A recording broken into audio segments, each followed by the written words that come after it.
Kasus terkonfirmasi positif COVID-19 di Kabupaten Buleleng melonjak drastis pada Selasa 1 September kemarin.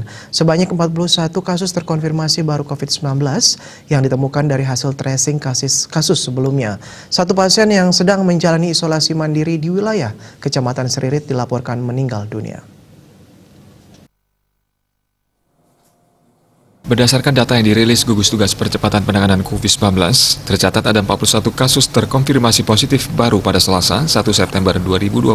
Kasus terbanyak ditemukan di Kecamatan Buleleng dengan jumlah 22 kasus dalam satu hari. Kemudian disusul Kecamatan Sawan 7 orang, Kecamatan Sukasada dan Kubu Tambahan masing-masing 4 orang, Tejakula 2 orang, serta Kecamatan Seririt dan Kecamatan Banjar masing-masing 1 orang. Sementara kasus pasien COVID-19 meninggal juga bertambah 1 orang. Sekretaris Gugus Tugas Percepatan Penanganan COVID-19 Gede Suyasa membenarkan jika seorang pasien lansia yang terkonfirmasi positif dan tengah menjalani masa isolasi mandiri meninggal dunia di rumahnya Selasa pagi. Pasien ini sebelumnya dirawat di RSUD Buleleng selama sepekan lebih karena hasil swab dinyatakan positif. Namun pada 30 Agustus diperbolehkan pulang karena sudah sembuh. Pasien dengan usia 80 tahun itu diminta untuk melakukan isolasi mandiri tambahan di rumah, namun pada Selasa pagi pasien mendadak meninggal dunia dan dikubur sesuai protokol kesehatan COVID-19.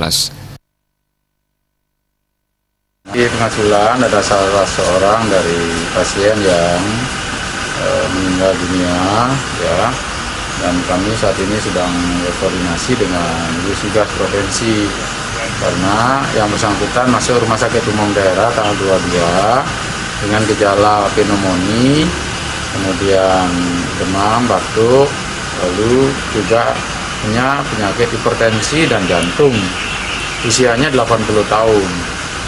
Nah, kemudian lakukan swab pertama, kedua positif. Namun tanggal 30 Agustus dibolehkan pulang karena menurut klinis yang bersangkutan sudah membaik dan tidak bergejala lagi. Nah, oleh karena itu diisolasi di rumah. Jadi tanggal 30 sudah dipulangkan. Dalam bahasanya sudah boleh pulang kan, dari sakit dibolehkan pulang. Tinggal mungkin recovery yang perlu isolasi tambahan di rumah. Nah, saat isolasi di rumah, lalu hari ini meninggal.